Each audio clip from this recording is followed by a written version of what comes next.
Hi అండి. ఇప్పుడు నేను దేవి భాగవతం 4వ స్కంధంలో 1వ అధ్యాయం చదువుతానండి. సందేహాలు. వ్యాసమునీంద్ర సవినయంగా అన్నాడు జనమేజయుడు. ఎన్నాళ్ళుగానో నన్ను కొన్ని సందేహాలు వేధిస్తున్నాయి. సర్వజ్ఞుడు నువ్వే తీర్చాలివి. అనుగ్రహించి శ్రీ విష్ణు భగవానుడు కుమారుడుగా కన్న వసుదేవుడంతటి వాడు భార్య దేవకీదేవితో కూడా కంసుడి కారాగృహంలో బందీగా ఉన్నాడేమి? ఏం అపరాధం చేశాడతడు? యయాతి మహారాజు వంశంలో పుట్టిన కంసుడు వసుదేవుడు 6 కుమారులను చంపి శిశుహత్య పాపం పోసుకున్నాడేమిటి? పరమాత్మ కదా శ్రీకృష్ణుడు. అతని కారాగృహంలో పుట్టడం ఏమిటి? కారాగృహంలోంచి గోకులం చేరడం ఏమిటి? కన్న తల్లిదండ్రుల్ని కారాగృహం నుంచి తప్పించలేకపోయాడా కృష్ణ పరమాత్మ? ఇంతకీ ఆ పరమాత్మని కుమారుడుగా కన్న దంపతులకి కారాగృహ కష్టాలేమిటి? సర్వ ప్రపంచము సృష్టించగల పరమాత్మ వారి గర్భంలో పుట్టడం ఏమిటి? ఎంతటి పుణ్యాత్ములు తెలుసుకోలేని భగవంతుని కడుపార కనడానికి వెనుక జన్మలో ఏం పుణ్యం చేసుకున్నారట? వారు కన్న ఇతర కుమారులు 6 ఎవరు? కంసుడు రాతి మీద పెట్టి చంపపోయినప్పుడు ఆకాశం మీద ఎగిరి 8 భుజాలతో అవుపడిన కుమారి ఎవరు? అంతమంది స్త్రీలతో కాపురం చేయడం ఏమిటి శ్రీకృష్ణుడు? అతడి అన్ని అద్భుతాలు చేయడం ఏమిటి? సనాతన మునులు కదా నరనారాయణులు, నారదుడు మొదలైన మునులు వారిని కృష్ణదేవుడి అంశావతారమే అంటారు. లోక కళ్యాణం కోసం ఇతర కఠోరమైన తపస్సు చేయడానికి బదరికాశ్రమంలో దేహబంధనం నుండి విముక్తి కోరి అరిషడ్వర్గాలు జయించి అంత తపస్సు చేసి యోగసిద్ధి కలిగాక దేహబంధనం ఎందుకు కాంక్షించారు కృష్ణార్జునులై. శూద్రుడు తన జాతి ధర్మం సరిగా పాలిస్తే క్షత్రుడై పుడతాడు. నిస్పృహతోనూ శాంతంతోనూ గడిపిన బ్రాహ్మడు నిరోగి పుడతాడు. అయితే నరనారాయణుల విషయంలో ఇది విపరీతమైంది. బ్రాహ్మలు కదా వారు, పైగా తపస్సు చేశారు. క్షత్రువులే పుట్టడం ఏమిటి? ఏదైనా శాపం ఉందా దీనికి? యాదవ కులం నాశనం కావడానికి బ్రాహ్మణ శాపం కారణమని విన్నాను. గాంధారి కూడా శాపం పెట్టిందట కదా, మరి దేనివల్ల నాశనమైనట్టు వాళ్ళు? శ్రీకృష్ణుని కుమారుణ్ణి సంభాసురుడు ఎత్తుకుపోవడం ఏమిటి? కురుటి గదిలోంచి పోతుటీగ దూరలేని ద్వారకాపురం కోట కదా అది. దివ్య దృష్టితో తెలుసుకోలేకపోయాడా శ్రీకృష్ణుడు? శ్రీకృష్ణ స్వర్గానికి వేయించేశాక అతడి భార్యని దారి దోపిడి దొంగలు కొల్లగొట్టడం ఏమిటి? ముందే అది తెలియాలి కదా. అవతారమూర్తి అయిన శ్రీకృష్ణుడికి భూభారం తగ్గించడం కోసం భీష్మధురులను చంపించిన అతగాడు ధర్మస్థాపన కోసం పాపులను హతమార్చిన మహాత్ముడు ఆ దొంగల్ని చంపేయలేదేమి? పరమాత్ముడే అతడు జరాసంధుడికి భయపడి మధుర నుంచి ద్వారకకి పాలాయనం చిత్రించడం ఏమిటి? ధర్మపరులు కదా మా తాతలు పాండవులు రాజసూయ మహాయజ్ఞం చేశారు. బాగా దక్షిణలిచి పైగా దేవతల అంశలో పుట్టిన వారాయే. అలాంటి వాళ్ళు అంతేసి కష్టాల పాలు కావడం ఏమిటి? వాళ్ళు సుకృతాలన్నీ ఎట్టుపోయినట్టు వారు కృష్ణ భక్తి ఎట్టుపోయింది. సాయపడక ద్రౌపది సామాన్యులాగా లక్ష్మీదేవి వంశంలో అవతరించింది ఆమె. యజ్ఞకుండంలో పరమసాధ్వి కృష్ణ భక్తురాలు. ఆమె కలిగిన కష్టాలు లోకంలో ఏ ఆడదానికైనా కలిగాయా? ఎందుచేత అంటుబడి ఒంటుబట్టలతో ఉన్న ఆమెని జుట్టుపట్టి ఈడ్చుకొచ్చి నిండు సభలో అవమానించాడు దుశ్శాసనుడు. వనవాసంలో జయద్రథుడు ఎత్తుకుపోయాడు బలవంతంగా. విరాట్ రాజంటే దాసి పని చేసింది కీచకుడు అవమానించాడు. అదంతా పాండవులు పూర్వజన్మలో చేసుకున్న పాప ఫలమందువా? అదెలా పొసగుతుంది? పూర్వజన్మలో వారు దేవతలు కదా, దేవతలకు పాపాలు చేయడమా? సంసార స్థిరమైంది కాదని తెలిసి కూడా పాండవులు భీష్మ ద్రోణుల్ని వధించడం ఏమిటి? ఈ ఘోరానికి శ్రీకృష్ణుడు ప్రోత్సహించటమా? పైగా తన సొక్కుల నాశనానికి తానే తోడ్పడటమా? శ్రీకృష్ణుడు సాధు పురుషులు బెచ్చమెత్తుకు బతుకుతారు. అడవిలో నీ వరాన్నం తిని బతుకుతారు. లేదంటే చేతనైన ఏ శిల్ప విద్య చేసుకుని బతుకుతారు. అంతేకాని వీరులను హతమారుస్తారా? వెనుక మా వంశం ఆగిపోయే స్థితి వచ్చినప్పుడు నువ్వు గోకళ పుత్రుల్ని పుట్టించి వంశం నిలిపావు. ఈ దుస్థితి మా వంశానికి ఎందుకు వచ్చిందట? మా తండ్రి పరీక్షణ్ మహారాజు ఒక ముని మెడలో చచ్చిన పాము వేయటం ఏమిటి? క్షత్రుడే పుట్టి ఏ రాజు అయినా బ్రాహ్మణ్ణి అలా అవమానిస్తాడా? మా తండ్రి అంతటి మహారాజు అలా చేయడం చిత్రంగా లేదా? ఇలాంటి సందేహాలతో నా మనసు ఎప్పుడూ బాధపడుతూ ఉంటుంది. దయానిధి నువ్వు, మా వంశ రక్షకుడివి, సర్వం తెలిసిన వాడివి. ఈ సందేహ బాధ నుంచి నన్ను కాపాడు. శ్రీదేవి భాగవత 4వ స్కందంలో 1వ అధ్యాయం పూర్తయిందండి. 2వ అధ్యాయం చదువుతానండి. కర్మగతి గహనమైంది అంటూ అందుకున్నాడు పురాణ పండితుడు వ్యాసముని. నాయన జనమేజయ, దేవతలు కూడా తెలుసుకోలేరు దాన్ని. నేనంతటి వాడిని వివరించడానికి. సామాన్య మానవుడికి అది అసలే అయోమయంగా ఉంటుంది. త్రిగుణాత్మకమైన ప్రపంచం పుట్టినప్పటి నుండి ప్రాణుల జన్మ కర్మ వల్లే కలుగుతూ వచ్చింది. అది అంతము లేకుండా జీవుల కర్మ వల్ల కట్టుబడి ఉంటారు. రకరకాల యోనుల్లో పుడుతూనూ చస్తూనూ ఉంటారు. కర్మ లేనిదే జీవికి శరీర సంయోగం కలగదు. శుభము అశుభము, శుభాశుభ మిశ్రమము ప్రతి జీవి ఈ 3 రకాల కర్మలు కలిగి ఉంటాడు. తత్వజ్ఞానులు సంచితము, భవిష్యత్తు, ప్రారంధము ఈ 3 కర్మలు ఎప్పుడూ శరీరాన్ని అంటిపెట్టుకునే ఉంటాయి. బ్రహ్మాది దేవతలను ఈ కర్మలకు లోబడి ఉండవలసిందే. సుఖము, దుఃఖము, ముసలితనము, మృత్యువు, శోకము, సంతోషము, కామము, క్రోధము, లోభము ఇవన్నీ శరీర గుణాలు. కర్మ వల్లే ఇవన్నీ జీవులకు కలుగుతాయి. రాగద్వేషాలు స్వర్గవాసులలో కూడా ఉంటాయి. మనుషుల్లోనూ పశుపక్షాదుల్లోనూ ఇదే. ఇంకా చెప్పేది ఏముంది. అయితే ఇవన్నీ శరీరాన్ని అంటిపెట్టుకుని ఉంటాయి. వెనుకటి వైరం వల్ల, స్నేహం వల్ల తిరిగి రేకెత్తుతూ ఉంటాయి. కర్మ లేనిదే జీవులు పుట్టుక కానే కాదు. కర్మ ప్రభావం వల్లే సూర్యుడు నిత్యము తిరుగుతున్నాడు. కర్మ ప్రభావం వల్లే చంద్రుడికి క్షయరోగం.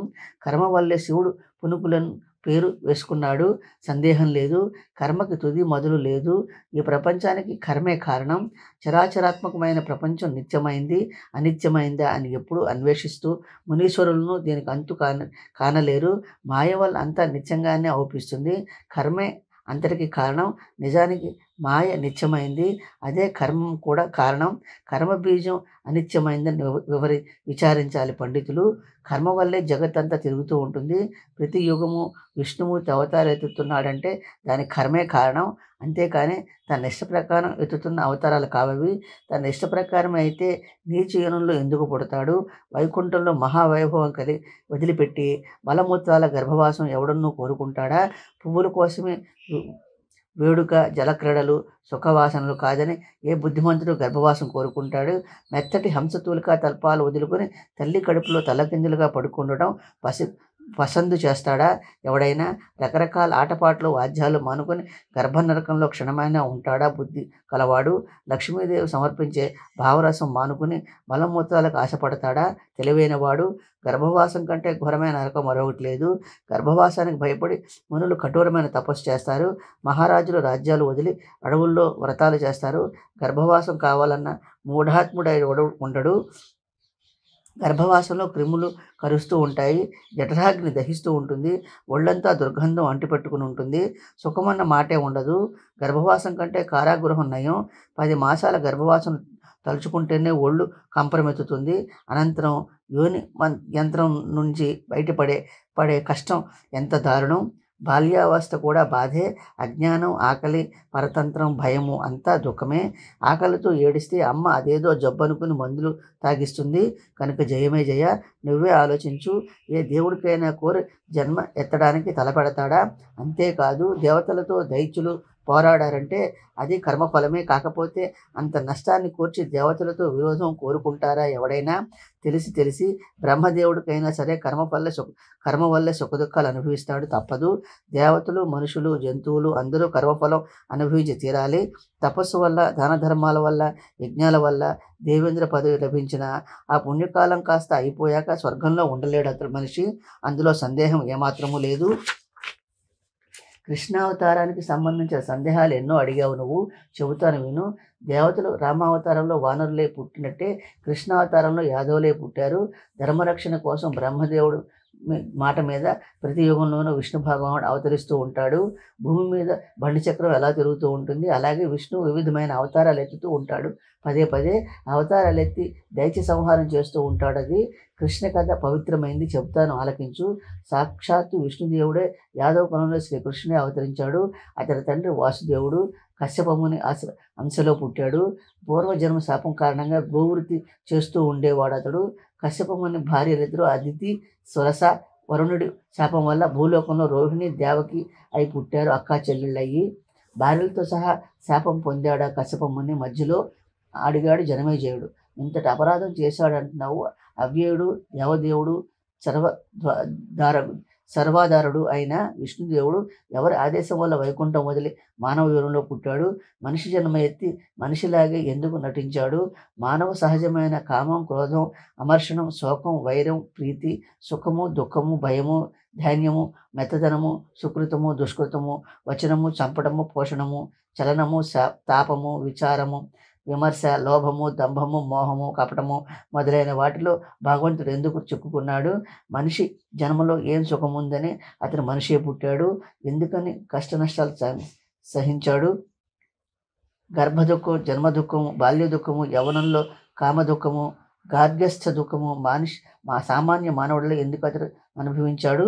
రామావతారంలో అడవికి పోయాడు, భార్యను పోగొట్టుకున్నాడు, యుద్ధాలు చేశాడు, చివరికి కూడా భార్యను వదిలిపెట్టాడు, అష్టకష్టాలు పడ్డాడు. కృష్ణావతారంలో కారాగృహంలో పుట్టాడు, పుట్టగానే గోకులం పోయాడు, బాల్యంలో పశువులను కాశాడు, కంసుడితో విరోధపడ్డాడు, అనంతరం జన్మభూమి వదిలి పారిపోయాడు. ఇదంతా ఎందుకు ఆ భగవంతుడికి? దీనికి అంతటికీ గోప్య కారణం ఏమిటి? తెలిసిన వాడు ఎవడైనా అలా కోరుకుంటాడా కష్టాలు? ఈ సందేహాలు తీరాక కానీ నా మనసుకు శాంతి లేదు. సర్వం తెలిసిన మహాముని నువ్వే నా సంశయాలను తొలగించాలి. శ్రీ దేవి భాగవత్ 4వ స్కందంలో 2వ అధ్యాయం పూర్తయిందండి. శ్రీ దేవి భాగవత్ 4వ స్కందంలో 3వ అధ్యాయాన్ని నేను పారాయణ చేస్తానండి, మీరు శ్రవణం చేయండి. అతిథి శాప కథ. విష్ణుదేవుడు అవతారం ఎత్తడానికి ఎన్నో కారణాలు ఉన్నాయి. జనమేజయుని ప్రశ్నలు విని ఎత్తుకున్నాడు వ్యాసుడు. దేవతలను అవతారాలు ఎత్తడానికి ఎన్నో కారణాలు ఉన్నాయి. ఇప్పుడు దేవకి, వసుదేవులకు, రోహిణి ఈ ముగ్గురు మనుషులే పుట్టడానికి కారణం వివరిస్తాను విను. కశ్యప ముని ఓ మారు తన యజ్ఞం కోసమని వరుణ దేవుణ్ణి కామధేను తీసుకెళ్లాడు. యజ్ఞకార్యం ముగిసిపోగానే కామధేను మాత్రం తిరిగి వరుణుడికి ఇవ్వలేదు. కశ్యపుడు పదే అడిగాడు వరుణుడు, అయినా ఆవులు ఇవ్వలేదు కశ్యపుడు. బ్రహ్మదేవుడి దగ్గరికి వెళ్ళాడు వరుణుడు. దీనంగా తన దుఃఖం వినిపించాడు. దేవ, కశ్యప ముని నా కామధేను పట్టుకుపోయాడు, తిరిగి ఇవ్వకుండా ఉన్నాడు. మదమెక్కి నా మాట పట్టించుకోకుండా ఉన్నాడు. ఏమి చేయను? కోపంతో శాపం కూడా పెట్టాను. మనిషివై పుట్టి గోపాలుడు కమ్మని నా ఆవుదూడు తల్లి లేక ఏడుస్తున్నాయి కనుక అతడి భార్యలిద్దరూ మనిషి జన్మలో పుట్టి శిశువులు 6 మరణించాలని, ఆమె భర్త కారాగార శిక్ష అనుభవించాలని శాపం పెట్టాను అన్నాడు. వరుణుడి మాటలు విని కశ్యపముని పిలిపించాడు బ్రహ్మ. మునీంద్ర, పరుల ధనం అపహరించడం పాపం కదా. వరుణదేవుడి ఆవు అట్టే పెట్టుకోవడం అన్యాయం. తెలిసిన వాడివి నువ్వు ఇలా అన్యాయానికి ఒడికట్టవచ్చా? లోభం ఎంతైనా చేస్తుంది, ఎంతటి వాడని వదలదది. లోభం పాపాల పుట్ట, నరక ద్వారం. కశ్యపమునంతటి వాడు లోభం మానకపోయాడంటే ఇక సామాన్యుల సంగతి ఏమిటి? లోభాన్ని మించిన పాపం లేదు. ఇచ్చింది పుచ్చుకోకుండా శాంతంగా జీవనం గడిపే వానప్రసుల్ని ఎంతైనా అభినందించాలి. నిజానికి మనుషులు ప్రబల శత్రువు లోభం అపవిత్రాల్లో కల్లా అపవిత్రమైంది. లోభంలో పడి కశ్యపముని దురాచారపరుడైపోయాడు అంటూ బ్రహ్మ కూడా కశ్యపమునికి శాపం పెట్టాడు. నీ భార్యలిద్దరితో భూలోకంలో యాదవ వంశంలో పుట్టు, అలకాపరివిక అన్నాడు. ముందు భూభారం తగ్గాలి, అది మనసులో పెట్టుకొని అలా వరుణుని శపించాడు బ్రహ్మ. కశ్యపుణ్ణి మరో భార్య దితి కూడా శాకంతో అతిథిని శపించింది. నీకు 7 కుమారులు కలిగి 6 కుమారులు మరణించాలి అని. అది కూడా బ్రహ్మవరుణుల శాపాలతో కలిసింది. అతిథి దేవేంద్రుడు మొదలైన దేవతల తల్లి కదా. దితికి ఆమె సవతి మాత్రమే కాదు, సోదరి కూడా. అలాంటప్పుడు ఆమెను ఎందుకు శపించింది దితి? ఇంతకీ దితికి శోకం ఎందుకు కలిగింది అని అడిగాడు జనమేజయుడు. విను అంటూ అందుకున్నాడు వ్యాసముని. దక్ష ప్రతి కూతుళ్లలో దితి, అతిథి, కశ్యపముని ప్రియ భార్యలు. అతిథికి మహావీర్యవంతుడైన దేవేంద్రుడు కలిగాడు. అలాంటి కొడుకే నాకు కావాలని పట్టుబట్టింది దితి. ఇంద్రుడంతటి బలవంతుడు, ధీరుడు, ధర్మపరుడు, వీర్యవంతుడు అయిన పుత్రుడు నాకు ప్రసాదించు అని భర్తను ఏకాంతంగా ప్రార్థించింది ఆమె. ప్రార్థన మన్నించాడు కశ్యపుడు. అయితే నేను ఒక వ్రతం చెబుతాను, అది సక్రమంగా చేస్తే నీకును ఇంద్రుడితో సమానమైన కుమారుడు కలుగుతాడు అన్నాడు. అతడు చెప్పిన ప్రకారం వ్రతం చేసింది దితి. అనంతరం కశ్యపముని వీర్యంతో గర్భం నిలబడింది ఆమెకు. అప్పుడు కూడా ఆమె నేల మీదే పడుకుంటూ పాలు మాత్రం తాగుతూ పవిత్ర భావంతో పరాయణురాలై ఉండేది. ఆమె గర్భం పరిపుష్టమైంది, శరీరం దీప్తవంతమవుతూ వచ్చింది. అదంతా చూసిన అతిథికి దుఃఖం పుట్టింది. ఈ సవతి నా ఇంద్రుడితో సమానుడైన కుమారుని కంటే నా కొడుకు పేరు లేని వాడైపోతాడు, ఏం దారి అంటూ విచారించింది. ఇంద్రుని చేరపిలిచిన ఆయన, దితి గడుపున పరాక్రమవంతుడు పుట్టబోతున్నాడోయి, వాడు నీ శత్రువు, సందేహం లేదు. అంచేత ఇప్పుడే జల్లుకోవాలి నువ్వు. ముందుగా అతన్ని హతమార్చాలి. పుట్టడంతోనే దితి కొడుకు చచ్చిపోవాలి. అలాంటి ఉపాయం చూడు. నేనంటే ఈసు దితికి. దాన్ని చూస్తేనే నాకు ఒళ్ళు మండిపోతుంది. ఇంద్ర, శత్రువుని పెరగనివ్వకూడదు. రాజక్షయ రోగం శత్రువు పెరిగినా నాశనం తప్పదు. అందుచేత అంకురంలోనే శత్రువును నిర్మూలించడం బుద్ధిమంతుల లక్షణం. దితి గర్భంలో నా గుండెలో బల్లెంలాగా ఉంది. నిద్రాహారాలు నాకు రుచించడం లేదు. ఎలా అయినా ఉపాయం పన్ని ఆమె గర్భం పాడు చేసేయి. అప్పుడు కానీ శాంతపడదు నాకు. నా మంచి కోరే కుమారుడివే అయితే నా మాట మన్నించి సామం వల్ల, దానం వల్ల, భేదం వల్ల ఎలాగో ఓలాగా దితి కడుపులో బిడ్డను కడతీర్చు అంది. తల్లి మాటలు తలకెక్కింది ఇంద్రుడికి. సవతి తల్లి దితి దగ్గరికి వెళ్ళాడు. అతడు తిన్నగా మనసులో పాపచింత పెట్టుకుని ఆమె పాదాలకు మొక్కాడు. విషగర్భితమైన మధుర వాక్యాలు పలికాడు. అమ్మ, వ్రతం పూని పాపం ఎంతో చిక్కిపోయావు. నీ శరీరం ఎంతో పాలిపోయింది. నిన్ను చూస్తే ఎంతో దుఃఖం కలుగుతుందమ్మా నాకు. అందుకే నీ సేవ చేయాలని వచ్చాను. ఆజ్ఞాపించమ్మా, నేనేం చేయాలో. పవిత్రమైన ప్రతివతి అయిన అమ్మవి నువ్వు. నీ పాదాలు ఒత్తుతాను. పెద్దల సేవ చేస్తే పుణ్యం వస్తుంది, అక్షయగతి లభిస్తుంది. మా అమ్మ నాన్న నువ్వన్నా రవ్వంత భేదభావం లేదు నాకు. ప్రమాణం చేసి చెప్తున్నానంటూ ఆమె పాదాలు ఒత్తడం ప్రారంభించాడు. సుఖం అనిపించింది దితికి. మగత పట్టింది. నిద్రపోయింది ఆమె.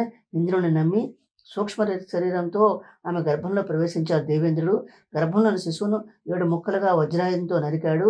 శిశువు ఏడవడంతో ఏడవద్దు అంటూ 7 ముక్కలు 7 ముక్కలుగా 49 ముక్కలుగా నరికేశాడు.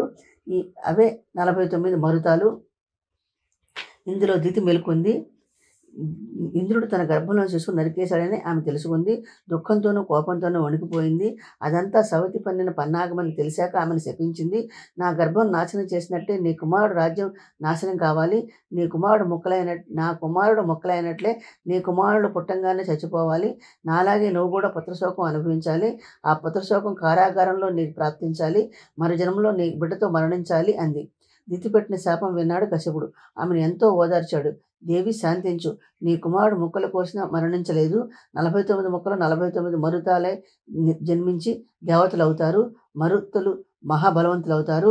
ఇంద్రుడితో స్నేహం కలిగి ప్రవర్తిస్తారు. 28వ మన్వంతరం ద్వాపర యుగంలో నీవు పెట్టిన శాపం ఫలిస్తుంది. అప్పుడు అతిథి మానవ జన్మ ఎత్తి తన కర్మఫలం అనుభవిస్తుంది అన్నాడు. ఇది అతిథి పెట్టిన శాపం కదా. వరుణుడు కశ్యపుడికి పెట్టిన శాపము రెండూ ఏకమవుతాయి. భర్త ఓదార్చాక శాంతించింది దితి. అతిథి దేవకిగా జన్మించింది. ఇంత కథ ఉంది దీనంతటి వెనక అన్నాడు. దేవి భాగవత్ 4వ స్కందంలో 3వ అధ్యాయం పూర్తయిందండి. నేను 4వ అధ్యాయాన్ని పారాయణ చేస్తానండి. మీరు శ్రవణం చేయండి. మాయా సంసారంలో రాగద్వేషాలు తప్పవు. అయితే మునీంద్ర, జనమేజయుడు అడిగాడు, పాపంతో నిండిన ఈ సంసారం నుంచి ఎలా ముక్తి కలుగుతుంది? నీ మాటలు విస్మయం కలిగిస్తున్నాయి నాకు. ముల్లోకాల్లో వైభవం కలిగి ఉండి దేవేంద్ర అంతటి వాడు ఇంత నీచ పని పూనుకున్నాడంటే మామూలు మనిషి పాపం చేయకుండా ఎలా ఉండగలడు? నమ్మించి సేవ చేస్తానని విషపెట్టి ఆమె గర్భంలో ప్రవేశించి ఇంత దారుణమైన పని చేశాడు. ఎంత పాపకర్మ! ధర్మం రక్షించవలసిన వాడు ముల్లోకాల పతి అయిన ఇంద్రుడే ఇంత పని చేస్తే మరి చెయ్యని వాడెవడుంటాడు? మా పితామహులను కురుక్షేత్ర యుద్ధంలో ఇలాగే అతి దారుణమైన పనులు చేశారు. భీష్ముడు, ద్రోణుడు, కృపాచార్యుడు, కర్ణుడు, ధర్మరాజు ధర్మ విరుద్ధమైన పనులు చేశారు. అలాంటి పనుల్లో మా వారిని శ్రీకృష్ణుడు ప్రోత్సహించాడు కూడా. సంసారం నిస్సారమైందని ఎరుగుదు వారు. పైగా ప్రతిభావంతులు, దేవతల అంశంలో పుట్టినవారు, ధర్మతత్పరులు. అలాంటి వారు నిందనీయమైన పనులు ఎందుకు చేశారు? ఇక ధర్మం అంటే నమ్మకం ఎవరికి ఉంటుంది? గౌరవం మాత్రం ఎలా కలుగుతుంది?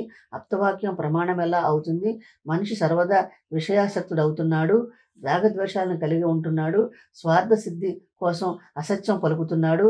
జరాసంధుణ్ణి చంపడం కోసం సత్యమూర్తి శ్రీకృష్ణుడు కపటంతో బ్రాహ్మణ వేషం వేశాడు. అలాంటప్పుడు అప్తవచనం ప్రమాణం ఎలా అవుతుంది? అలాగే రాజసూయ యజ్ఞంలో అర్జునుడు కపటం చేశాడు. నరశిశుపాల వధ జరిగింది. యజ్ఞాన్ని ఏమి యజ్ఞమనాలి? ఇహంలో కీర్తి, పరంలో సౌఖ్యము కోరి చేసిన యజ్ఞమేనా అది? దేనికోసం ఆ వంచన? ధర్మానికి మొదటి పాదం సత్యమని, 2వ పాదం పవిత్రత అని, 3వ పాదం దయ అని, 4వ పాదం దానమని కదా వేదాలు చెబుతున్నాయి. పురాణాలు తెలిసిన వారును ఇదే చెబుతారు.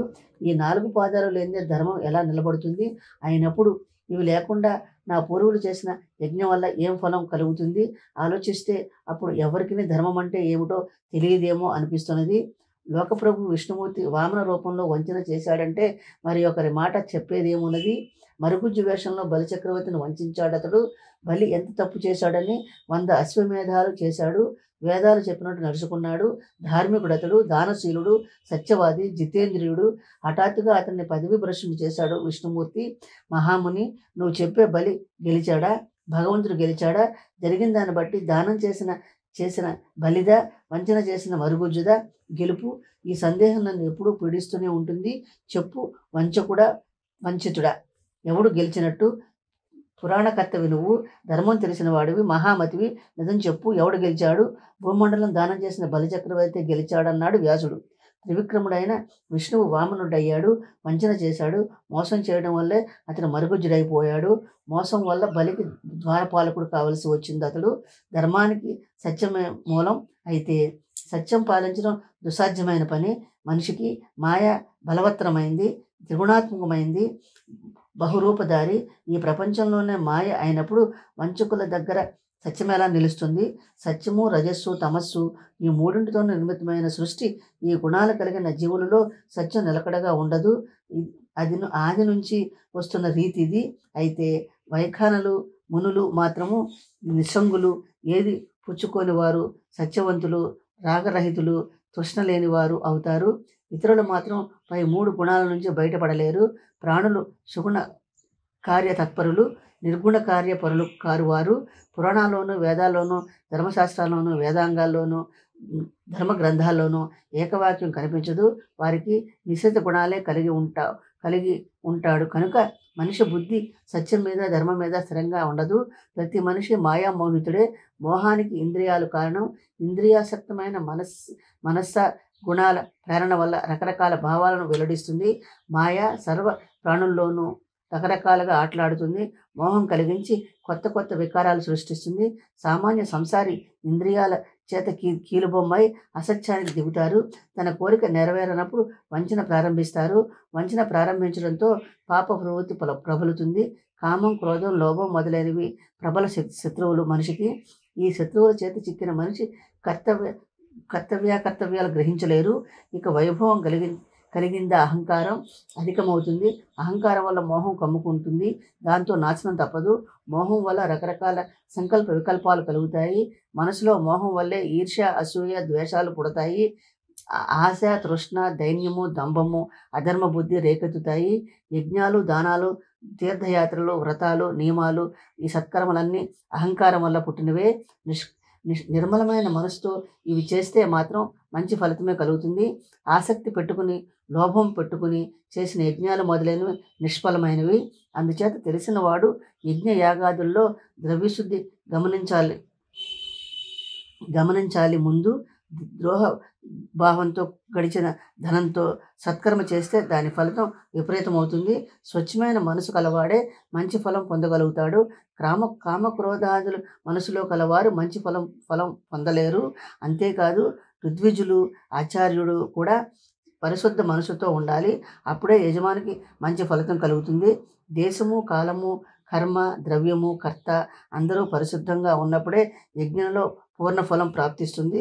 శత్రువుల నాశనం కావాలని, తనకి అభివృద్ధి కలగాలని స్వార్థ భావంతో చేసిన యజ్ఞం విపరీత ఫలం తప్పదు. స్వార్థం కల మనిషి మంచి చెడ్డ తెలుసుకోలేడు. దేవతలను సృష్టించిన బ్రహ్మరాక్షసులను కూడా సృష్టించాడు.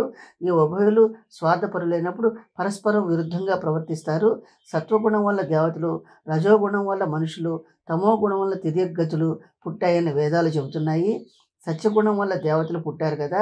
అలాగే దేవతల్లో విరోధ భావము, ఇతరుల తపస్సులు పాడు చేయాలని దుర్బుద్ధి, అసంతృప్తి, ద్వేషము, ఈర్ష్య ఉన్నాయంటే సామాన్య మానవుల్లోనూ తిర్యగతులు ఉంటే ఆశ్చర్యమేమున్నది? జనమేజయ, అహంకారంలో పుట్టిన ఈ సంసారం రాగద్వేషాలు లేకుండా ఎలా ఉంటుంది చెప్పు. శ్రీ దేవి భాగవతం 4వ స్కందంలో 4వ అధ్యాయం పూర్తయిందండి. ఇప్పుడు నేను దేవి భాగవతం 4వ స్కందంలో 5వ అధ్యాయాన్ని పారాయణ చేస్తానండి. మీరు శ్రవణం చేయండి. ఇంద్రుడి ఈర్ష్య. ఇంకా ఎలా చెప్పుపోయాడు వ్యాసుడు. ఇన్ని మాటలెందుకు? ఈ లోకంలో కేవలం ధర్మాత్ములు, రాగద్వేషాలు లేనివారు ఎక్కడో కానీ కనిపించరు. చరాచరాత్మకమైన ప్రపంచం యావత్తు రాగద్వేషాలతో నిండి ఉంది. సత్యయుగంలోనూ ఇంతే. ఇది కలియుగం కనుక వేరే చెప్పనే అక్కరలేదు. మరి చెప్పాను గదా! దేవతలే ఈర్ష్య, ద్రోహము, వంచన కలిగి ఉన్నప్పుడు మనుషుల్లో ఉంటే వింతేముంది? ద్రోహద్రోహం కల వాళ్ళని దే ద్రోహభావంతో చూడడం ఎంత ఎంతకి అంత అనవచ్చు. కానీ ద్రోహభావం లేని వాళ్ళకి ద్రోహం చేయడం మాత్రం దౌర్జన్యం. అయితే ఎవరైనా శాంతి స్వభావంతో తపస్సు చేసుకుంటూ ఉంటే విఘ్నం కలిగించడానికి దేవేంద్రుడు ముందుకు పరిగెడతాడు. సత్ సత్పురుషులకి సత్యయుగము, దుష్టులకి కలియుగము, మధ్యమ శ్రేణి మనుషులకు మధ్యయుగాలు తగినవి. మనుషుల్లో ఈ 3 రకాల వాళ్ళు ఉంటారు. ఒక్కొక్కప్పుడు ధర్మపరులు, సత్యపరులు దుర్లభంగా అవుపిస్తారు. సాధారణంగా మనుషులందరూ యుగధర్మమే అనుసరిస్తారు.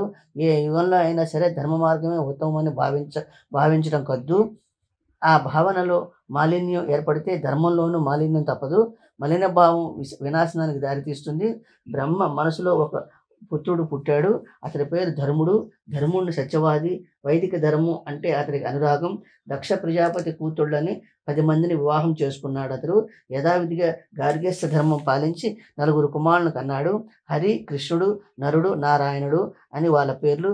వారిలో హరి, నారాయణుడు యోగాభ్యాసం చేయడం మొదలుపెట్టారు. నరనారాయణులు హిమాలయ పర్వతం మీద బదరికాశ్రమం వెళ్ళి గొప్ప తపస్సు చేశారు వారు. వారి తపస్సు వల్ల చరాచరమైన సంసారం యావత్తు అట్టుడిగినట్టు ఉడికిపోయింది. దాంతో దేవేంద్రుడు కడుపు మండింది. ఏం దారి అంటూ ఆలోచించసాగాడు. వీళ్ళ తపస్సు పూర్తయిందంటే నా దేవేంద్ర పదవి లాక్కుంటారు కనుక పూర్తి కాకూడదనే వీళ్ళ తపస్సు భగ్నం చేయాలి అంటూ కామ క్రోధాలు మనసులో పెంచుకున్నాడు. నరనారాయణులు తపస్సు భగ్నం చేయడానికి నిశ్చయించుకున్నాడు. ఐరావతి మిగి గంధమాదన పర్వతానికి వెళ్ళాడు. అక్కడ బదరికాశ్రమంలో నరనారాయణులున్న పర్వతానికి వెళ్ళాడు. అక్కడ బదరికాశ్రమంలో నరనారాయణులను చూశాడు. తపో మహిమ వల్ల జమిలి సూర్యుల్లా వెలిగిపోతున్నారు వాళ్ళు. బ్రహ్మ విష్ణువుల్లా ఉన్నారు వీళ్ళు. సూర్యచంద్రుల్లా ఉన్నారు. ఎందుకోసం తపస్సు చేస్తున్నారు వీళ్ళు అంటూ దగ్గరికి వెళ్ళాడు దేవేంద్రుడు. అయ్యా, ఏం కావాలి మీకు చెప్పండి. మీరు కోరిన వరం ఇవ్వడానికి వచ్చాను నేను.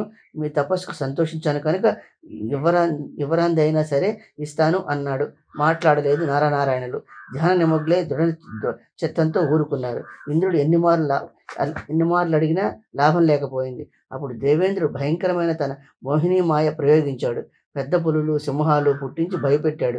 గాలి వాన కల్పించాడు. కారుచిచ్చు పుట్టించాడు. ఏం చేసినా చరించలేదు నరనారాయణుడు. చేసేది లేక అమరావతికి తిరిగి వచ్చేశాడు దేవేంద్రుడు. వచ్చి మరింత విచారిస్తూ కూర్చున్నాడు. పెద్ద పులులు, సింహాలు మీద పడినా భయపడలేదు వాళ్ళు. ఎన్ని ఉత్పాతాలు కల్పించినా లాభం లేకపోయింది. భయం కానీ లోభం కానీ వాడిని కదిలించలేకపోయాయి. ఆ మహావిద్యను, ఆదిశక్తిని, సనాతన మూర్తిని, జగదీశ్వరుని, పరాశక్తిని ధ్యానిస్తున్నారు. దేవమాయ, రాక్షసమాయ పరాశక్తి నుంచే పుడతాయి కనుకనే ఎంత మాయ తెలిసిన వాడైనా మూల మాయా స్వరూపిణి అయిన దేవిని మనసులో ధ్యానిస్తున్న వారిని ఏమీ చేయలేదు. భగవతి ధ్యానంలో పాపాలు పోయిన వారిని ఏ మాయావి చలించినట్టు చేయగలడు. దేవి వాగ్బీజం, మాయాబీజం మనసులో ఉన్న వారిని ఎవడూ పెడదారిని పెట్టగలడు. మాయా మోహితుడైన దేవేంద్రుడు ప్రతీకారం తలపెట్టాడు. మన్మధుణ్ణి, వసంతుణ్ణి పిలిపించాడు. ఇదిగో మీరిద్దరూ రతీదేవిని వెంటబెట్టుకుని ఎంతోమంది అప్సరసలను కూడా తీసుకుని హిమాలయంలో గంధమాదన పర్వతానికి వెళ్ళండి. అక్కడ బదరికాశ్రమంలో నరనారాయణ తపస్సు చేస్తున్నారు. మన్మథ, నువ్వు నీ బాణాలతో వారి మనసులో కామర రేకెత్తించి మోహన మంత్రాలతో వారిని నీ వల్ల వేసుకో. తపో భ్రష్టులు చెయ్యి. నీ పూల బాణాల ముందు నిలవగల భూలోకాల్లోనూ లేడు. బ్రహ్మ, నేను, శివుడు, చంద్రుడు 50 మంది నీ బాణాల ముందు చేతులు జోడించవలసిందే. అయినప్పుడు ఈ నరనారాయణులు ఒక లెక్క. నీ సహాయం కోసం ఈ అప్సరసలను, ఈ వసంతుణ్ణి, రంభని చూస్తే ఏ మగాడికి ఊరుకోడు, నోరూరదు. తిలోత్తమ అలాంటిదే. వీరిద్దరి చాలు. వారిద్దరిని వల్ల వేసుకున్నందుకు. వీరు లేకపోయినా నువ్వు ఒక్కడివే ఈ పని చేసుకురాగలవు. నాకు తెలుసు. మీరంతా వెళితే ఇక అడ్డేముంటుంది. నా పని పూర్తి చేసుకురండి. మీరు కోరినది ప్రసాదిస్తాను నేను.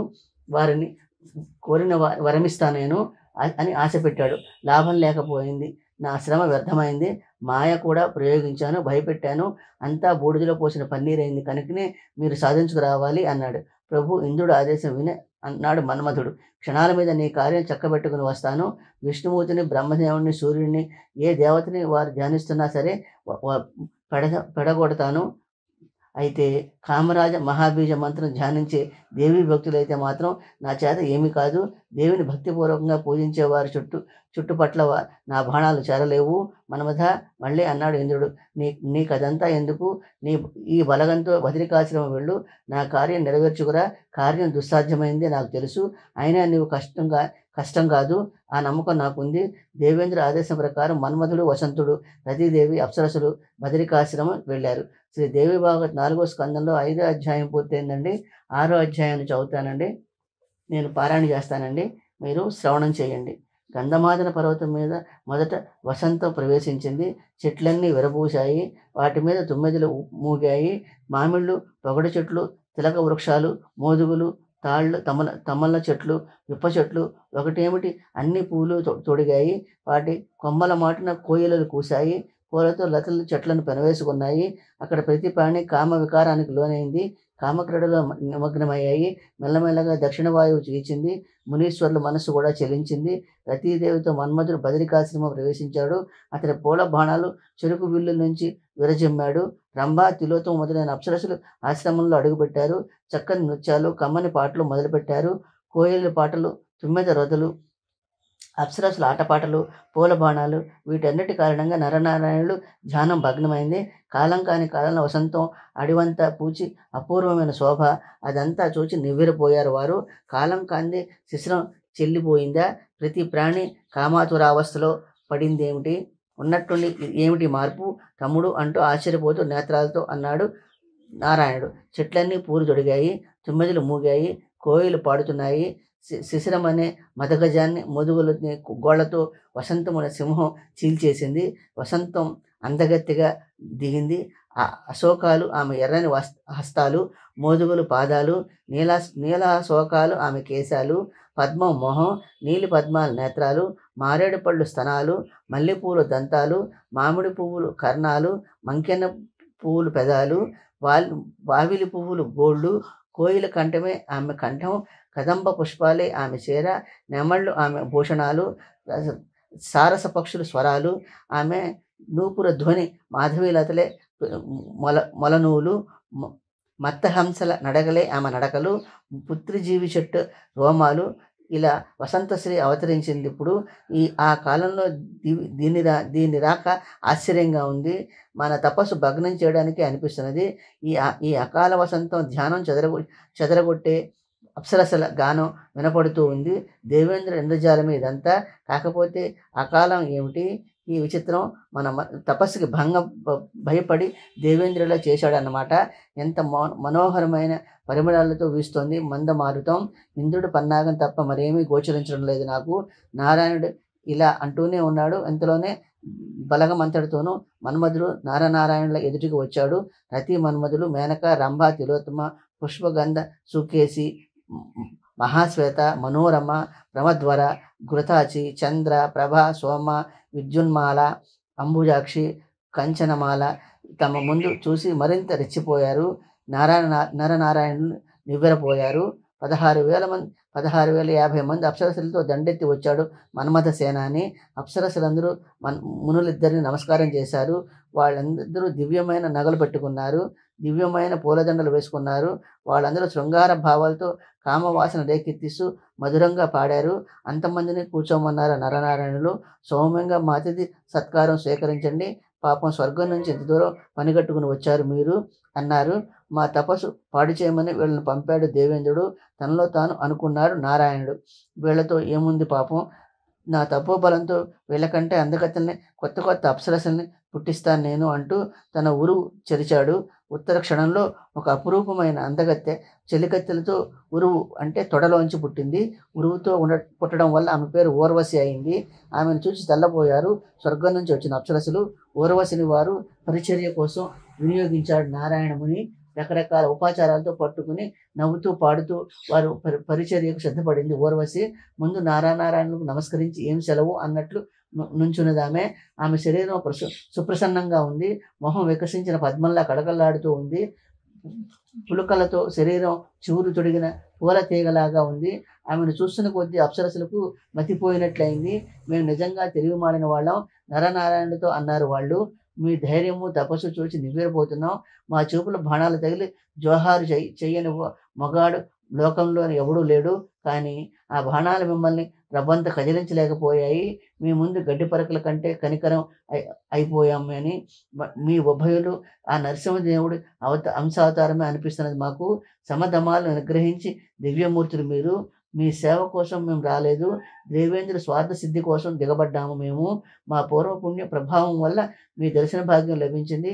అపరాధం చేసిన మమ్మల్ని శపించగల సామర్థ్యం ఉండేది కూడా నిగ్రహించారు. అవును, మహాత్ములు స్వల్ప విషయాలకని శాపాలు పెట్టి తపోభనం వ్యయం చేయరు అంటూ వినయంగా చేతులు జోడించారు. సంతోషించారు నరనారాయణులు. మీ వినయం ఆనందం కలిగించింది మాకు. ఏం కావాలో కోరండి. ఇదిగో ఈ ఓరసుని కూడా మీతో స్వర్గానికి తీసుకుపోండి.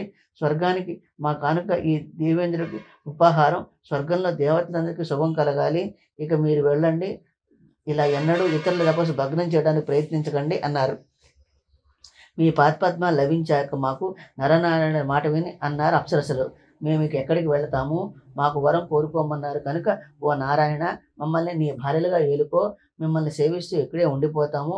నువ్వు సృష్టించిన ఊర్వశిని, ఆమె చెలికత్తిని స్వర్గానికి పంపు. 16,050 మందిని ఇక్కడే ఉండి మీ సేవ చేస్తాము. నీ మాట నువ్వు నిలుపుకొని ఈ వరం మాకు ప్రసాదించు. ఆడాళ్ళ ఆశ భగ్నం చేయడం హింస అన్నారు పెద్దలు. కామార్తులైన స్త్రీల శుభలగ్నం చేయడం హింసే అన్న ధర్మం తెలిసిన వారు, తత్వం తెలిసిన వారు మునులు కూడా చెప్పారు. స్వర్గం నుంచి వచ్చాము, మీ ప్రేమ పాశాలతో కట్టుబడ్డాము. ఇది నిజంగా మా భాగ్యం. సర్వసమర్థులు మీరు, మమ్మల్ని వదిలిపెట్టకండి. వారు అలా అనడంతోనే నారాయణము ఇలా అందుకున్నాడు. ఇంద్రియాలు జయించి 1000 ఏళ్ళు తపస్సు చేస్తున్నాం మేము. తీరా ఇప్పుడు సుఖభోగాలకు ఆశపడి తపస్సు వదులుకోమంటే ఎలా సాధ్యమవుతుంది? ధర్మము పరలోక సౌఖ్యము వదులుకుని విషయభోగాల మీద రవ్వంత ఆసక్తి లేదు మాకు. విషయభోగాలు పశుధర్మం అనిపించుకుంటాయి. బుద్ధిమంతులు వాటికి ఆశపడరు అన్నాడు. అదేమన్నమాట? ఎదురు చెబుతూ అన్నారు అప్సరసలు. శబ్దము, స్పర్శ, రూపము, రసము, గంధము, ఈ 5 స్పర్శ సుఖదాయకమైంది. గొప్పగా ఆనందానికి మూలము స్పర్శ సుఖము. దానిని మించిన సుఖం మరొకటి లేదు కనుక మమ్మల్ని స్వీకరించండి. ఉత్తమమైన స్పర్శ సుఖం అనుభవించండి. ఆనందంతో మాతో గంధమాదన పర్వతం మీద విహరించండి. గంధమాదన పర్వతం కంటే స్వర్గం గొప్పది కాదు. మేము దేవకన్యలో, మాతో ఇక్కడే సుఖపడండి. శ్రీ దేవి భాగవత 4వ స్కందంలో 6వ అధ్యాయం పూర్తయిందండి. దేవి భాగవత 4వ స్కందంలో 7వ అధ్యాయాన్ని పారాయణ చేస్తానండి. మీరు శ్రవణం చేయండి. మత్సరం లేని మనిషి లేడు. ఇప్పుడు ఏం చేయాలి? ఆలోచనలో పడ్డాడు నారాయణముని. అహంకారం ధర్మనాశనానికి మూల కారణం. సంసార వృక్షానికి అహంకారమే కుంకుడు వేరంటారు మహాత్ములు. ఈ అప్సరసల్ని చూసి మౌనంగా ఉండలేకపోయాను. వీళ్ళతో ప్రసంగించాను కనుకనే ఈ చిక్కులో పడిపోయాను. నా ధర్మం వేపరిచి ఓర్వశిని పుట్టించాను. వరమిస్తానన్నాను. కామవాంఛతో ఈ అప్సరసలు నన్ను ఆక్రమిస్తున్నారు. తన వల్ల తానే చిక్కుపడ్డ సాలెపురుగులాగా అయింది నా స్థితి. ఏం దారి ఇప్పుడు? నేను నిరాకరించిన నిరాశతో శపించిపోతారు వీళ్ళు. వీళ్ళ ప్రేమాపాశంలోంచి తప్పుకుని నిర్జన ప్రదేశంలో తపస్సు చేసుకోవాలి నేను. అందుకని వీరి మనసులో క్రోధం పుట్టించాలి అంటూ ఉపాయం ఆలోచించాడు. క్రోధం సంతాపం కలిగించే మరో శత్రువు. కామం కంటే లోభం కంటే కూడా ప్రమాదకరమైంది క్రోధము. క్రోధం ఆవేశపరిచిన మనిషి ప్రాణాంతకమైన హింసకు పాల్పడతాడు. నరకం ఒక తోట అయితే అందులో నడబావి హింస. అన్ని దుఃఖాల్లోకి అలవాలం హింస. అడవిలో ఒక చెట్టుని ఇంకో చెట్టు కాపాడితే అగ్నిహోత్రం పుడుతుంది. అది అడవంతా తగలబడుతుంది. అలాగే క్రోధం శరీరంలో పుడితే శరీరాన్ని బుగ్గి చేసేస్తుంది. ఇలా ఆలోచిస్తున్న అన్నగారిని చూసి నరుడు ఇలా అన్నాడు. అన్నయ్య, మనోమతివి నువ్వు.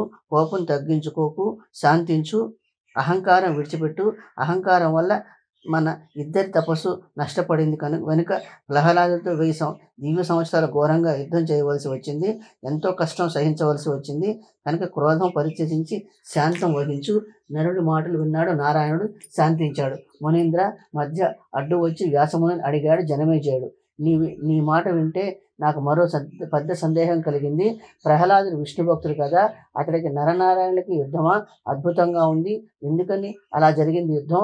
ఈ సత్యయుగంలోనే అలా అయితే ఇక తపస్సు ప్రయోజనం ఏముంటుంది?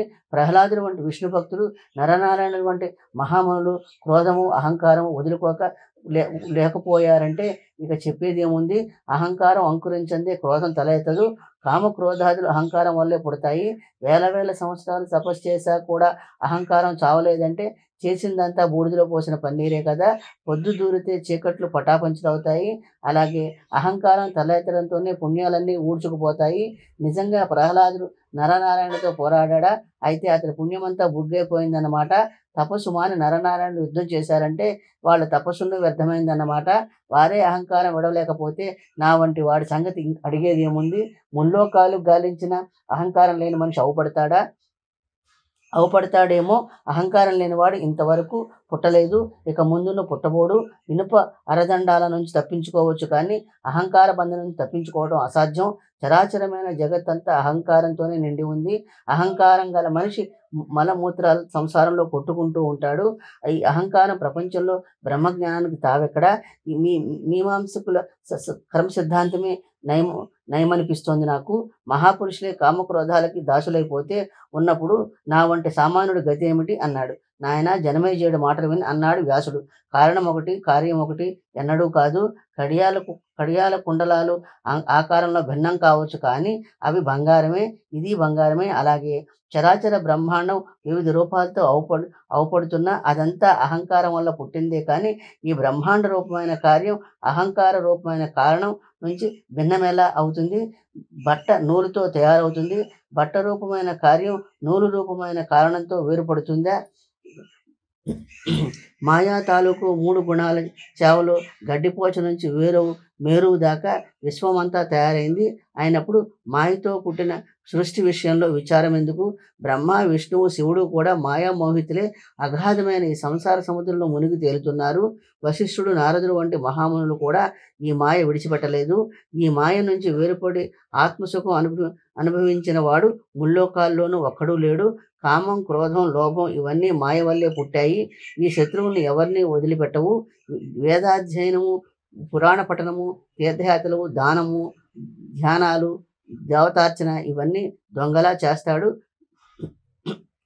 విషయాసక్తి గల పురుషుడు. లోకంలో ప్రతి ప్రాణి కామం, మోహం, మదం ఆవేశించడం వల్లనే మంచి చెడ్డ తెలుసుకోలేడు. సత్యయుగంలోనూ, త్రేతాయుగంలోనూ, ద్వాపర యుగంలోనూ కూడా ధర్మానికి విరోధం ఏర్పడింది.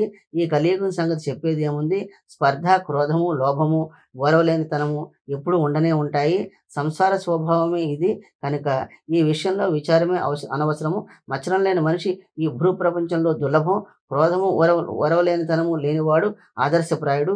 నిజమే అంటూ మళ్ళీ అందుకున్నాడు జనమేజయుడు. మదము, మోహము లేని మనిషి ధన్యుడు, అతడే పుణ్యాత్ముడు. ఇంద్రియాలు అదుపులో పెట్టుకుని సదాచార వృతుడైన వాడు ముల్లోకాలను గెలిచిన వాడన్నమాట. మా తండ్రి చేసిన పాపం తలుచుకుని దుఃఖపడుతూ ఉంటాను నేను. ఏ అపరాధము ఎరగని మునిమెడలో చచ్చిన పాము వేశాడు ఆయన. ముందు ముందు అతడి గతి ఏం గతి పడుతుందో మోహం ఆక్రమించి నేను కూడా ఎప్పుడేం చేస్తానో. మూఢుడు తేనె పట్టు మాత్రం చూస్తాడు, దానివల్ల కలిగే పాటలు మాత్రం కనలేడు. మనిషి పాపం చేస్తాడు, నరకానికి భయపడడు. అది అలా ఉండని ప్రహ్లాదుడు నరనారాయణులు యుద్ధం చేసిన వైనం సవిస్తరంగా వినిపించు. పాతాళం నుంచి ప్రహ్లాదుడు నరనారాయణుల దగ్గరికి ఎలా వచ్చాడు? మహామునులు నరనారాయణులు సరస్వతి నది ఒడ్డున బదరికాశ్రమంలో కదా తపస్సు చేసుకుంటూ ఉండేవారు. వారు ప్రహ్లాదుని మీద యుద్ధానికి ఎందుకు వెళ్ళారు? ధనం కోసమా, స్త్రీల కోసమో సాధారణంగా కయ్యం వస్తుంది. అన్ని కోరికలు చంపుకున్న నరనారాయణులు దేనికోసం పోరాడారు? ఘోరంగా. తెలిసి ప్రహ్లాదుడు ఆ మునీశ్వరులతో యుద్ధం ఎందుకు చేశాడు అని అడిగాడు. దేవి భాగవత్ 4వ స్కందంలో 7వ అధ్యాయం పూర్తయిందండి. 8వ అధ్యాయాన్ని నేను పారాయణ చేస్తానండి, మీరు శ్రవణం చేయండి. విను అంటూ ఎత్తుకున్నాడు వ్యాసుడు. హిరణ్యకశిపుడిని నరసింహమూర్తి చంపేశాడు. ప్రహ్లాదుడు రాజసింహాసనం మీద అభిషిక్తుడయ్యాడు. ప్రహ్లాదుడు దైవారాధన పరుడు, బ్రాహ్మణ భక్తుడు. అతడి ఏలుబడిలో రాజ్యమంతటా యజ్ఞాలు అవి అధికంగా జరుగుతూ వచ్చాయి. బ్రాహ్మణులు తపస్సులోనూ, ధర్మ కార్యాల్లోనూ, తీర్థయాత్రలోనూ నిమగ్నులయ్యారు. కోమట్లు వ్యవసాయంలోనూ, వర్తకంలోనూ నిమగ్నులయ్యారు. శూద్రులు సేవావృత్తిలో నిమగ్నులయ్యారు.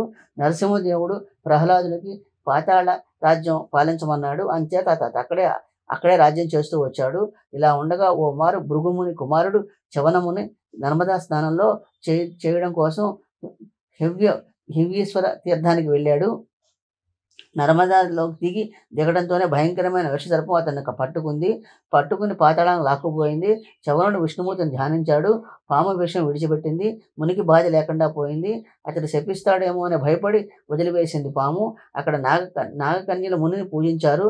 వాడి నుంచి అతడు పాతాళంలోనే నాగులు దానవులు రాజ్యానికి వెళుతూ వస్తూ ఉండేవాడు. ఒకనాడు చవనుడు తన రాజ్యంలోకి తిరుగుతూ ఉండగా చూశాడు ప్రహ్లాదుడు. మునిని పూజించి తన రాక కారణం అడిగాడు. మునీంద్ర, రాక్షసులంటే ద్వేషం దేవేంద్రుడికి. అందుకని మా రహస్యాలు తెలుసుకురమ్మని అతడు నిన్ను పంపలేదు కదా, ఇక్కడ నిజం చెప్పు అని అడిగాడు. దేవేంద్రుడు, నాకేం పని అన్నాడు చవనముని. అతడు దూతగా, నీ రాజ్యానికి నేనెందుకు వస్తాను, నువ్వే పరికించి చూడు. చవనుడు అంటాడు, నన్ను తత్పరుడైన భృగు మహర్షి మా తండ్రి.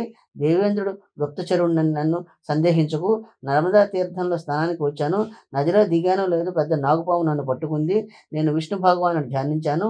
పాముకు విషం పోయింది. అది నన్ను విడిచిపెట్టి పోయింది. నేను కూడా ఇలా వచ్చాను. నీ దర్శనం లభించింది.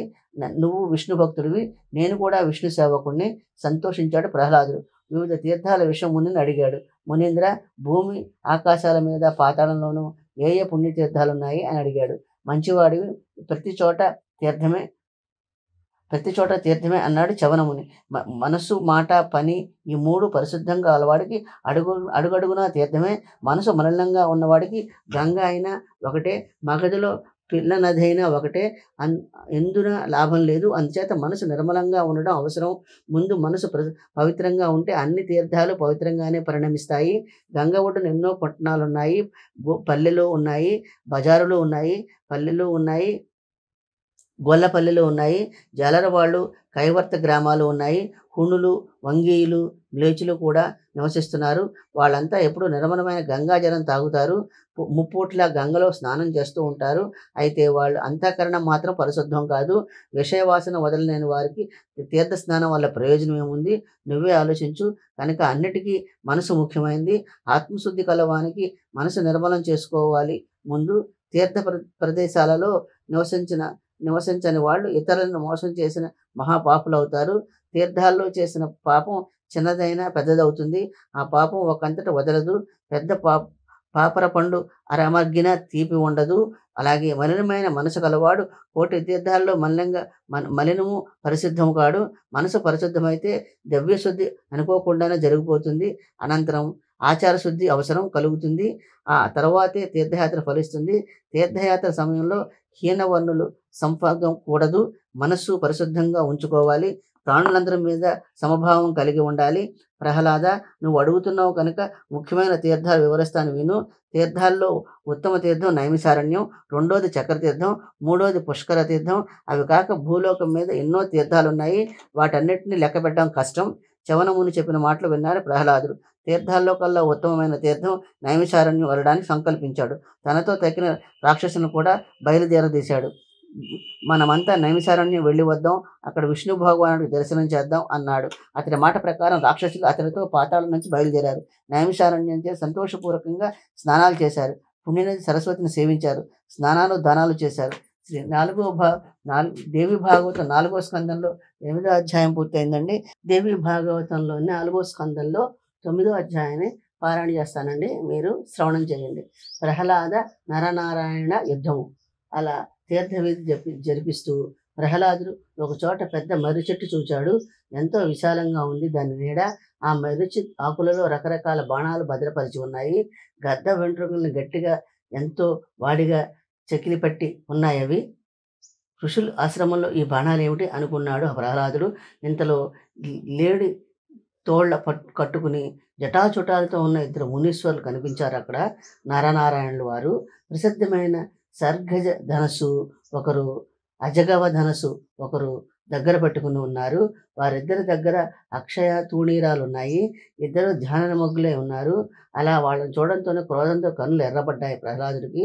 దంభాచారంతో ధర్మనాశనం చేస్తున్నారేమి మీరు, ఇలా ఎక్కడా కన్నీ విని ఎరగను నేను. ఒక వంక తపస్సు, ఒక వంక ధనుర్బాణాలు, ఏమి వాళ్ళకమిది? తపస్సు బ్రాహ్మణుల ధర్మము, ధనుర్విద్య క్షత్రియ ధర్మము, రెండు పరస్పర విరుద్ధమైన. పైగా ఈ సత్యయుగంలో ఇది మరీ అక్రమం. బ్రాహ్మలు విల్లు అమ్ములు పట్టుకోవడం కూడదు. తల మీద జటల ముళ్ళు, వీపున అక్షయ తూణీరాలు, ధర్మవంచన ఇది. ఈ దంభం మానుకొని తపస్సు చేయండి మీ విధి అన్నాడు ఉరుముతూ. రాక్షసరాజా, ప్రహ్లాదుడి మాటలు విని అన్నాడు నరుడు. మా తపస్సు కోసం నీకెందుకు తలనొప్పి? సామర్థ్యం కల మనుషులు ఏమైనా చేయగలరు. తపస్సు అయితేనేమి, ధనుర్విద్య అయితేనేమి మేము చేయలేనిది లేదన్నమాట. జగత్ ప్రసిద్ధి చెంది తపస్సే కాదు, యుద్ధం కూడా చేయగలం మేము.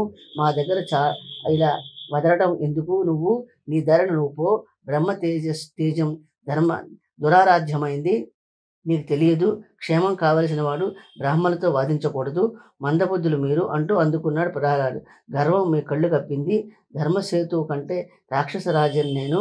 నా ముందు పైగా ఒక పుణ్యతీర్థంలో ధర్మ విరుద్ధంగా మీరు ప్రవర్తించడం చూసి ఊరుకోలేను. ఏమిటి యుద్ధం చేస్తారా మీరు?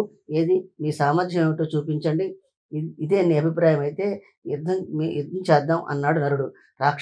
రాక్షసాధముడు నువ్వు, నీ తల మొక్కలు చేసి మరీ వదిలిపెడతాను నేను అన్నాడు. మరింత మండిపడ్డాడు ప్రహ్లాదుడు. మునులిద్దరిని ఓడించాలని నిశ్చయించుకున్నాడు. చప్పున తన ధనస్సు సరించాడు. అల్లెతాడు మోగించాడు. నరుడును ధనస్సును బాణాలు తొడిగాడు.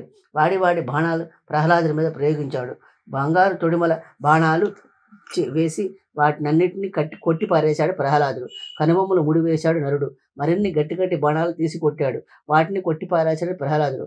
ఉన్నట్టుండి నరుడు గుండెల మీద వాడిదొక బాణం వదిలాడు. ఉగ్రుడైపోయాడు నరుడు. గబగబా 5 బాణాలు ప్రహ్లాదుడి భుజాల మీద కొట్టాడు. హోరాహోరీ యుద్ధం జరిగింది. అది చూడటం కోసం దేవేంద్రుడితో కలిసి దేవతలు విమానాల మీద ఆకాశ మార్గాన మూగారు. ఓ మారు ప్రహ్లాదుడిని బలే అంటే, ఓ మారు నరుడిని బలే అన్నారు వారు. జడివానలా బాణాలు కురిపించాడు ప్రహ్లాదుడు. అలాగే వడిగళ్ల వానలా శరవర్షం కురిపించారు నరనారాయణుడు.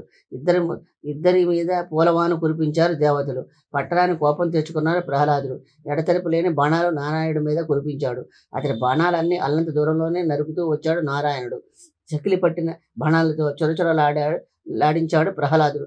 తీక్షణమైన బాణాలతో రక్తాలు చిమ్మించాడు నారాయణుడు. ఇద్దరి మధ్య బాణాలతో ఆకాశం అవపడకుండా పోయింది. పట్టపగల రాత్రిలా చీకటి కమ్మింది. భయంకరంగా ఉంది యుద్ధం. ఎంతో ఘోరమైన యుద్ధం ఎన్నడూ చూడలేదు అనుకుంటూ దేవతలు, రాక్షసులు, దేవపురుషులు, గంధర్వులు, యక్షులు, కిన్నెరులు, నాగులు, విద్యాధరులు, చారణులు ముక్కు మీద వేలేసుకున్నారు. యుద్ధం చూడడం కోసం నారదుడు, పర్వతుడు కూడా వచ్చారు. తారకాసురుడు, వృతాసురుడు యుద్ధాల కంటే మించిపోయింది ఆ యుద్ధం అన్నారు నారదుడు. మధుకైటములతో విష్ణు భగవానుడు చేసిన యుద్ధం కూడా ఈ యుద్ధము దిగదుడు. ప్రహ్లాదుడు మహావీరుడు, మహాబలశాలి, సిద్ధపురుషుడు అంచేతే నారాయణుడితో పోరాడగలుగుతున్నాడు. నారాయణుడు ప్రహ్లాదుడు అహోరాత్రాలు అలా ఘోరంగా యుద్ధం చేశారు. తెరిపి చూచి ప్రహ్లాదు ధనుసు నరికేశాడు నారాయణుడు. చప్పున మరొక ధనుసు తీశాడు ప్రహ్లాదుడు. దాన్ని కూడా ముక్కలు చేసేశాడు నారాయణుడు. అలా ఎన్నో ధనుసులు నరికేశాడు నారాయణుడు. అన్ని మారులు కొత్త ధనుసులు తీస్తూ వచ్చాడు ప్రహ్లాదుడు. చివరి ధనుసు కూడా నరికేశాడు నారాయణుడు. పరిగె పట్టుకున్నాడు ప్రహ్లాదుడు. నారాయణుడు భుజం మీద గురిపెట్టి విసిరాడు. మధ్యలోనే దాన్ని బాణాలతో కొట్టేశాడు. ప్రహ్లాదుడి మీద బాణాలు వేశాడు నారాయణుడు. పెద్ద గద పట్టుకున్నాడు ప్రహ్లాదుడు. తిప్పి నారాయణుడు తొడ మీద కొట్టాడు. అంత దెబ్బ తగిలినా కొండలా కదలకుండా నిలబడ్డాడు నారాయణుడు. మళ్ళీ గదమేశాడు ప్రహ్లాదుడు. బాణం మీద బాణం వేసి అంత గద గుండపిండి చేశాడు నారాయణుడు. ఆశ్చర్యపోయారు దేవతలు. శక్తి తీసి పట్టుకున్నాడు ప్రహ్లాదుడు. నారాయణుడు ఎదురురోము గురి చూసి వేశాడు. అది నిప్పులు కక్కుతూ వస్తున్న శక్తిని ఒక బాణంతో 7 ముక్కలు చేశాడు నారాయణుడు. అంతతో ఊరుకోక వరుసగా 7 బాణాలు ప్రహ్లాదుడి మీద కొట్టాడు అతడు. అలా 1000 దివ్య సంవత్సరాలు యుద్ధం జరిగింది. అప్పుడు హఠాత్తుగా కృష్ణ భగవానుడు అక్కడ అవతరించాడు. పచ్చడి పట్టుబట్ట కట్టుకున్నాడు అతడు. 4 చేతులతో శంఖము, చక్రము, గద, పద్మము పట్టుకున్నారు. చూసి చేతులు జోడించాడు ప్రహ్లాదుడు. దేవా, భక్తవత్సల, నీకు నమస్కారం. ఈ మునులిద్దరూ నాతో పోరాడుతున్నారు. వీరిని నేను జయించలేకపోతున్నాను. ఏమిటి కారణం? 1000 దివ్య సంవత్సరాలు యుద్ధం చేశాను, అయినా గెలుపు సాధించలేకపోయాను.